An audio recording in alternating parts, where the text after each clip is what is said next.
You've decided that you want to buy a house, but now you're feeling all the stress and you don't know where to begin. Well, I got you covered. Today, we're going to go over the steps that you need to do in order to buy a house in 2022. So, we're going to look at 12 easy but yet very important steps that you need to do on your way to home ownership. So go ahead and grab a notebook and a pen and let's get right at it. Hi, my name is Michael Wynn. I'm a retired Marine officer and a local real estate agent with Century 21 Award. And I'd like to welcome you to my channel. If this is your first time here and you want to learn more about the Oceanside area and buying real estate in this area, then please go ahead and click that subscribe button below. And if you're thinking about buying or selling a home in North County, San Diego, Oceanside area, then please don't hesitate to give me a call. I would love to help you out. The first step in buying a home in 2022 is determining whether or not now is the right time for you to buy. Obviously, there's a lot of factors that go into determining if this is the right time for you. So the first thing that you're going to want to do is you're going to have to figure out what your income is. Now, you're going to need to demonstrate that you have consistent income in order to qualify for a home loan. Lenders are going to want to see your pay stubs and a copy of your W-2s, or if you're a 1099 employee. They're going to want to know what type of employee are you? Are you commission? Are you salary? Are you hourly? And more importantly, they're going to want to know how much money you're actually working. The next thing, besides your income, they're going to want to know your work history. Now, the golden rule out there is 2 years of employment, but they understand if you've taken off a year to have a baby or something like that, or, you were transferred. Then the biggest thing is that they like to see that you're consistent, and if you're in one field, that even if you left that job and you're in another field, in the same field of work. Now, also, they're going to want to look at your credit score. Now, for most lenders, we're going to be looking at about a 620 credit score. So if you have less than a 620 credit score, you need to back off a little bit and try to do some credit repair so you can get that score up. Now, when they're looking at your credit score, they're going to look at all three agencies and they're going to take that middle score. And that's going to determine the type of program and the interest rate that you're going to be able to get.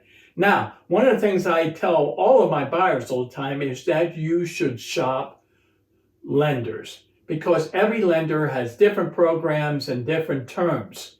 So I know what you're probably saying now. Yeah, Mike, if I do that, won't that mess up my credit score? Well, no, it won't, because actually you can go in and you can have as many different lenders look at your credit score to buy a house.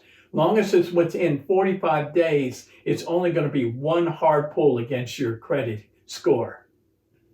So the last thing that you're going to want to look at to determine if you are ready to buy or not is the question of how long are you willing to stay in the house?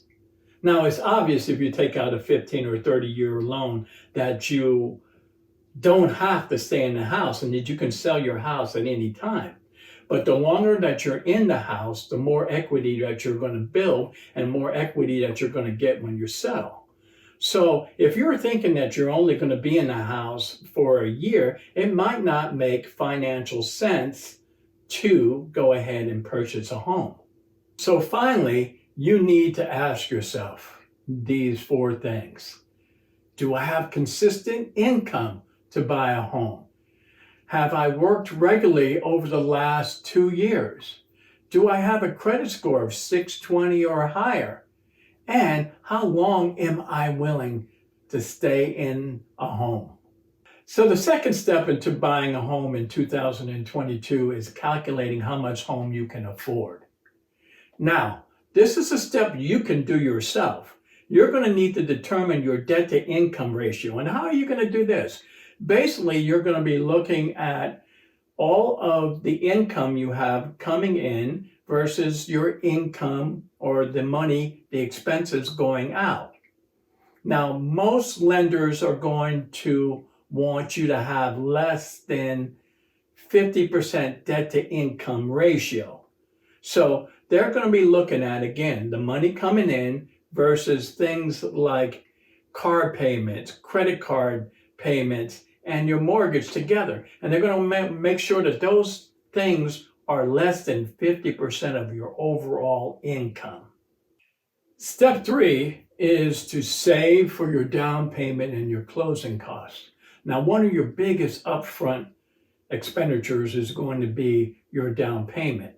Now, that down payment is going to depend on the type of loan program that you have. It can be from anywhere from 0% for a VA loan, or 3.5% for an FHA loan, or as little as 3% for a conventional loan. I know a lot of you have probably heard, well, 20%. Well, that's not necessarily true. It depends on the program. Now, these percentages are going to be applied to the actual sales price. Now, the other thing that you need to be also saving for is closing costs. Now, closing costs are fees. These are money that are not going to go to the actual purchase of the home. And what are we talking about? We're looking at the lender points. You're looking at appraisal fees. We're looking at transfer fees, title fees, escrow fees.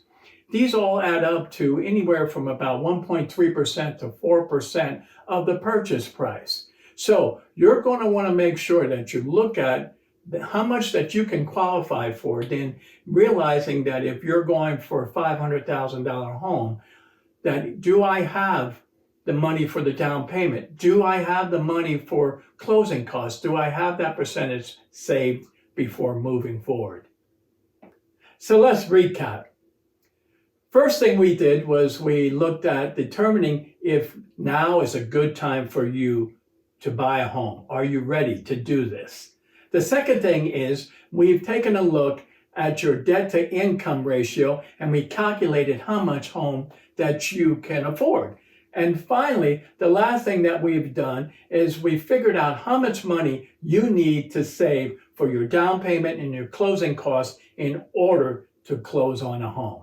The fourth step in buying a home in 2022 is, I think, one of the most important, and it's a really great point to step off to, and that's getting a pre-approval with a lender. Why is this important, you might be asking? And, I've always looked at my debt to income ratio, and I know what my income is. I know all these things, but yes, that's great for us to know, but now you want to get all that information in front of a lender. And the lender is going to look at all those things, your W-2s, your tax returns. It's going to look at your credit reports, going to look at your bills, and they're going to determine what the proper price point is for you. And why is this good? Well, you don't want to go out there and look at homes and fall in love with a home that you can't afford. This will give us a good place to start. Now, one of the things I'd like for you to do is not only to tell a lender saying, hey, I really don't want my payments to be more than $3,000 a month. Then that's going to allow that lender to back up, and he's going to look, okay, in order to get a $3,000 a month payment, this is how much house you can afford. The other thing I think you need to say is, what is, based upon my income, my debt, what's the max I can afford? Because this way we know what you want to pay, but if we need to bump up the price, if we get into a bidding war, then we know how high we can go. Not that I want you to spend that much, but it's good to know so that when we get into negotiations, that we know if you can go a little bit higher. Now, there's many different programs that lenders can look at for you. If you're a veteran or active duty military person, you can get a VA loan, which is 0% down. Or there's other loans out there, FHA loan, which is only 3.5% down. Or you can go to conventional route. And no, you don't need 20%. There's a lot of lenders out there that'll do 3%, 5%, or 10%. So there's various programs. But again, you want to make sure before we go out, start looking for homes, that we get that price point that you're comfortable with, and we know what that lender is willing to pay. And then when we write that offer, we have that letter. So the fifth thing you're going to want to do is to find a realtor. That's right. You're going to want to hire someone like myself to be your buyer's agent. And why a buyer's agent? Well, you're going to need someone who's going to represent you and your best interest. Now, yes, you can drive down the street and you see a sign on a house and it has the listing agent's name and number. You can call them and they can certainly help you out. But you have to understand that their first duty is to the seller and not to you. And even if they get into a relationship with you, then they can't advise you on anything because then they won't be representing the seller as well. You need someone who's going to look out for your best interest. If you went into court and there was a plaintiff there and a defendant, the plaintiff would have their attorney and the defendant would have theirs. It wouldn't be the same person. And that's the same way it is with real estate. So what do you need to look for when you're looking for a great buyer's agent? Well, the first thing you need to do is make sure that the buyer's agent understands that particular loan program that you're getting. Like I said before, there's a VA loan, and VA loan is 0% down, and there's many requirements that go with the VA loan. And if that buyer's agent hasn't done a VA loan before, then they're going to be a little bit lost when it comes to helping you with that process. You want someone that knows this process in and out and has done it before. You're also going to want to know someone who is going to take the time and is passionate about coaching you and walking you through the process. Now, when you start to fill out their offers, it's pages and pages of information. You want someone that's going to help you walk through so that you understand what you're signing. And then you want someone that's going to be able to walk you step by step to each of these processes and that they understand that process. More importantly, you're going to want to make sure that this person has your best interest. Now, the beautiful thing about this is in most cases, you don't pay for the buyer's agent. That's right. The buyer's agent is paid for by the seller. In the seller's listing agreement, they have a certain percentage that goes to selling a house that pays both the buyer's agent and the listing agent. So in most times, it's not going to cost you anything at all for this service. So you need to take your time, find the right person who can represent you that not only knows your loan program, is willing to work with you and walk you through the process, and is familiar with the area that you're in. Okay, so the sixth step in buying a home in 2022 is the fun part. You're going to begin your house hunting. Before you can actually get out on the street and start looking at houses, you're going to want to develop a list, your dream, what you want to have. I always tell people, if this was Fantasy Island and you could pick out anything you wanted, what would you want in the house? Next, you're going to want to look at what are your must-haves, the things that you can't live without. Perhaps that might be a downstairs bedroom with a full bath because you have a teenager that needs that, or you have an older parent living with you and they need their own space. So you need to have your must-haves. Now, when you're developing this list, I want you to understand that there is not a perfect home. Even if you were to build a home from scratch, it probably will not be perfect, but you want to get as many things. Now, once you develop that list, you're going to give that to your realtor. Your realtor is going to set you up on the search within the multiple listing service, which is going to feed you homes as they come on the market.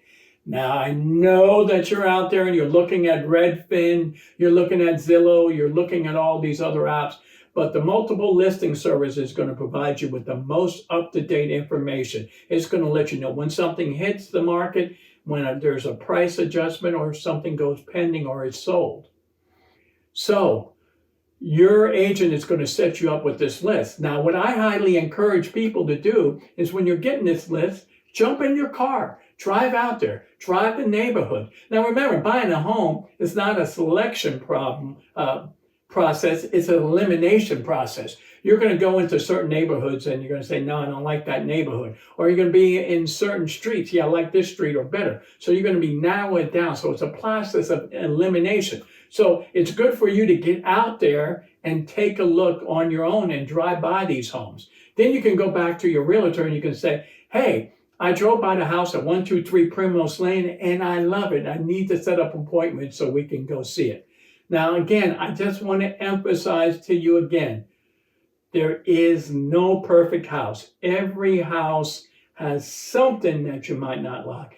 Like when I bought my current house, I wanted an attached garage so that I could walk in through the garage into the kitchen. I didn't get that. I have to go through the carport. But what I got was a view to die for. And that was important enough for me to forget about the garage. So you've been out, you've been looking at houses, having a great time.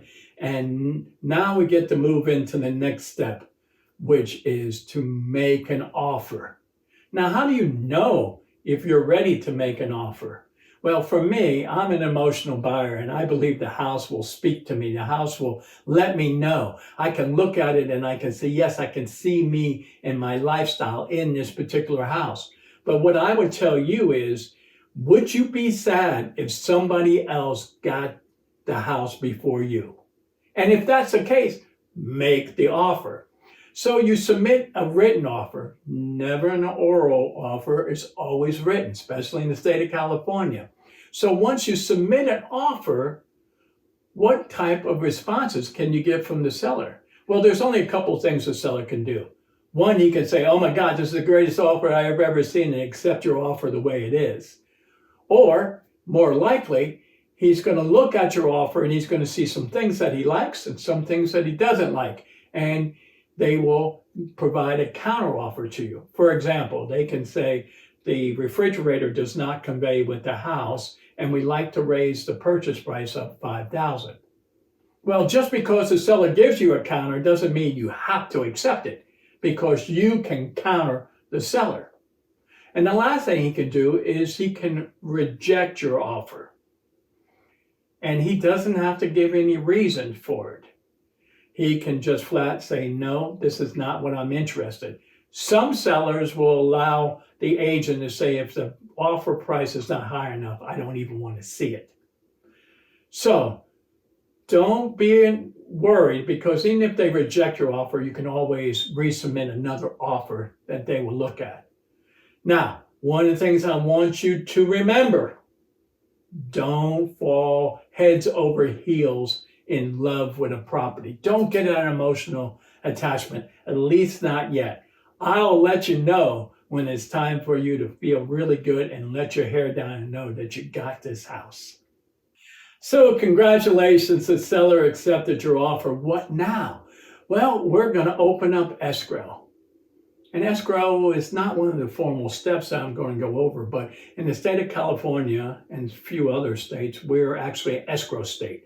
So that's an entity that's going to monitor this transaction to make sure that the seller and the buyers both do what's in the agreement. They're going to be the watchdogs and make sure everything opens up. So we've opened up escrow. Now we move on to the 8th step, which is the inspection process. So the inspection process has many parts. One is we're going to be inspecting the documentation that the seller gives to us. What kind of documentation? They're going to provide sometimes a termite report. They're going to provide a natural hazard disclosure report, which is going to determine if it's in the earthquake area or it's in the flood zone or in a fire area. They're going to provide seller property questionnaire. So they're going to tell you and disclose anything they know about that house. Now, that's going to allow us to do our due diligence. And how do we do our due diligence? We're going to have a home inspection. And yes, I recommend it. I will tell you to always get a home inspection. Even if you're buying new construction, I encourage you to have a home inspector look at that. Now, what can a home inspector do? He cannot take anything apart. It's a visual inspection. However, he can turn the heater on and he can test to see if it's throwing out heat or if it's the AC is working. He can look at to see if the dishwasher is working. He can check all the plugs to see if they're right, if they're grounded. He just can't take anything apart.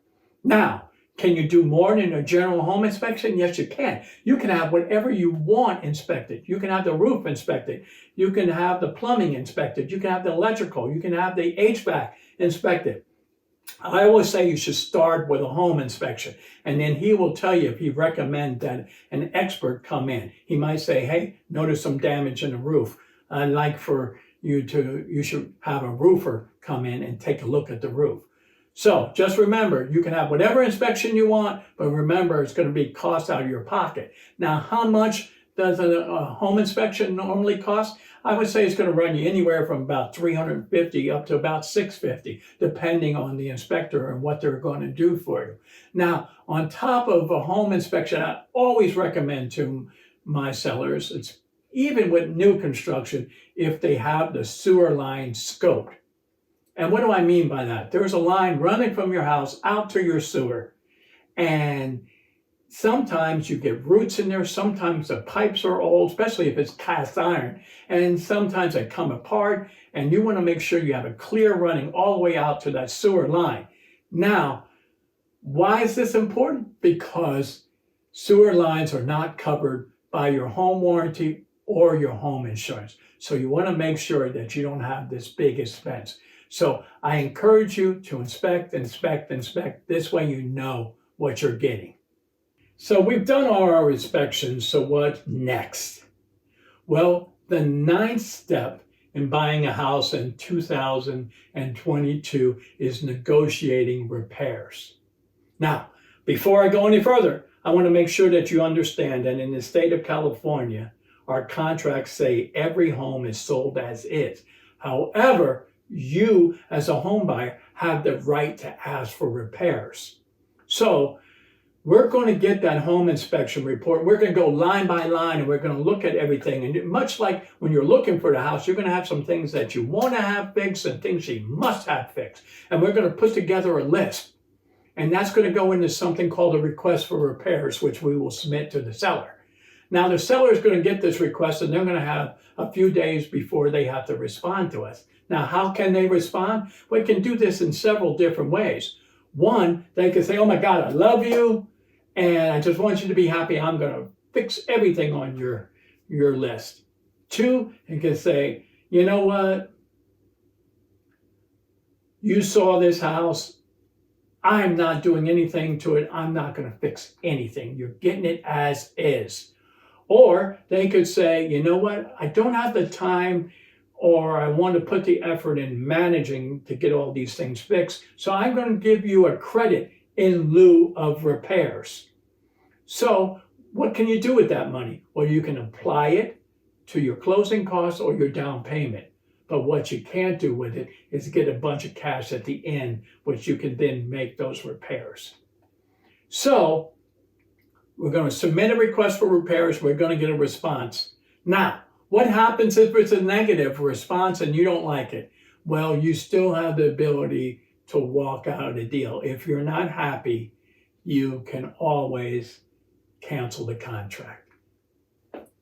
So we've written an offer, got it accepted, we've opened up escrow, we've done our inspections, we've submitted a request for repair, the appraisal has been done, it's come back in value, we're rocking and rolling. So what's next? So while all these other steps were going on, the 10th step in buying a house in 2022, which is get a home appraisal, is going on. So the home inspector works for you as the buyer. The appraiser works for the bank. And their job is to determine value. And the bank wants to know from the appraiser, it says, hey, this person says they're willing to give $500,000 for this house. Is this house worth that much? Now, the appraisal fee can sometimes come out of pocket, and they might want you to pay with a credit card. And it can run from anywhere from $450 to $700. Or it could be part of your closing costs. Now, what are the possible outcomes from an appraiser? Well, the first one, and what we would love to have, is that it comes in above value, which is great because you said, I'm going to pay $500,000 for the house, and the house has come in $525,000. And ooh, look, I have $25,000 worth of equity. Now, the seller doesn't see this, and nor does the seller have the right to go back and say, well, the appraisal came in at $525,000, so I want to raise the price. That doesn't happen. The next one is that it comes right in at value. Now, normally this is what happens. I don't know how, but this is what happens. You do the appraisal, and the appraiser comes back and says this home's at value, which is good too, because it means it's appraised and you're going to get the loan based upon this value. And the final one is it comes in below value. This is where we start to get into something a little bit interesting. When it comes in below value, we have a couple of options. One, we can go back to the seller and say, hey, we said we were going to pay $500 for it. It came in at $475. So we don't want to pay more than that. We're only going to pay $475. So the seller then would have to reduce their price. Or we could do the same thing and the seller says, hey, I know it came in at $475, but you said you wanted to pay $500. I'm not accepting anything less, so you're going to have to make up the difference. Or it could come in, like I said, below, and maybe it's $10,000 off. So the seller says, how about this? We meet in the middle. You pay $5,000 more, and I will come off my price $5,000. So remember, though, that appraised value, if you're getting a 10% loan, you're only going to get 10% of what the appraised value is and not the purchase price. So there will be a difference there if it comes in below, and that you will have to make that up. And if you can't come to any solution, you're still within your contingency period and you can walk away without losing your earnest money deposit. Well, it's step 11, the final walkthrough. So what's the purpose of the final walkthrough? Well, I see it as twofold. The first is that the final walkthrough is going to allow us to go into the home and see if all those items that we requested to be repaired has been done. Now, there are going to be things like, hey, they put more insulation in the attic and we're not going to be able to get up in the attic. So we're going to want to have all those receipts that have shown that this work has been done. And we're going to also get the names or any warranties so that if later there's a problem, once you're the owner, you can go back to that vendor and get it corrected. The next thing that it's for is to make sure the house is still in the same condition that it was when you submitted the offer. A good example is, and I've seen this, is that you go, the front yard is green, it's lush, it's been watering, now it's in the escrow property, and for some reason the seller cut the water off, now the grass is all brown. That would be an idea. You would look at that and say, hey, we want the seller to do something about this brown grass. So we're going back in the house, making sure the repairs have been done and that the house is still in the same condition or better. Remember I told you not to get too excited and not get emotionally attached? Well, now is the time to get emotionally attached because we're moving in to step number 12, the closing. So here in California, we do it a little bit different. Remember I told you we were in an escrow state? Well, we don't have a formal closing. And what do I mean by that? You don't go into a room with the seller's on one side, you're on the other, you sign paperwork back and forth, you pass checks, and you get keys. That's not the way it works in California. The way it works here is about 4 to 5 days prior to closing, your lender is going to send you closing disclosures for you to review. Now, you're going to want to compare the final closing disclosures with your estimated disclosures and make sure that they're in line with each other. Once you sign those, it's going to go back to the lender. The lender is then going to prepare your loan documents, which is a beautiful thing. Once they get the loan documents, they're going to send that to the escrow company. The escrow company is going to put that together with any other paperwork that you need signed at that time. They will give you a call. You will either come into the escrow company or they'll have a notary come to you. Either way, they're going to ask for you to provide an ID so that these documents can be notarized. Along with that, escrow is going to tell you how much money you're going to need to have transferred in order to close on the transaction to cover your closing costs as well as your down payment. After you've signed your loan docs, everything's going to go back to the lender. The lender's going to go through to make sure everything is perfect. Then they're going to fund your loan. That means they're going to transfer the money to the title company. Escrow is going to get that word. Escrow is going to give the title company the thumbs up and say, we're ready to close. At that time, the title company will get with the county of San Diego, and they will have the house recorded from the seller's name to your name. Once that happens, we're going to get a call from the title company confirming the transfer of the title. At that point, the house is yours. It's the final step. Your agent will then meet you out at the house that evening or the next day and give you the keys, and the house is yours. Well, there you have it, the 12 steps to buying a home in 2022. Hopefully you found this information useful. And perhaps if you're renting, it's going to give you the motivation to go out and get into your first home. Or if you're in a home for years and you're thinking about downsizing or moving up, hopefully this will give you the motivation. If you follow these 12 steps, I guarantee you'll see that it's easy and it's stress-free. If you have any questions about this information that I presented, you can leave comments down below, or you can reach out to me. Phone me, email me, text me, let me know what's on your mind, and I'd be happy to help. And if I can ever help you buy or sell a home in the Oceanside area, don't hesitate to contact me. I'm Michael Wynn with Century 21 Award, and remember, you too can win with Wynn.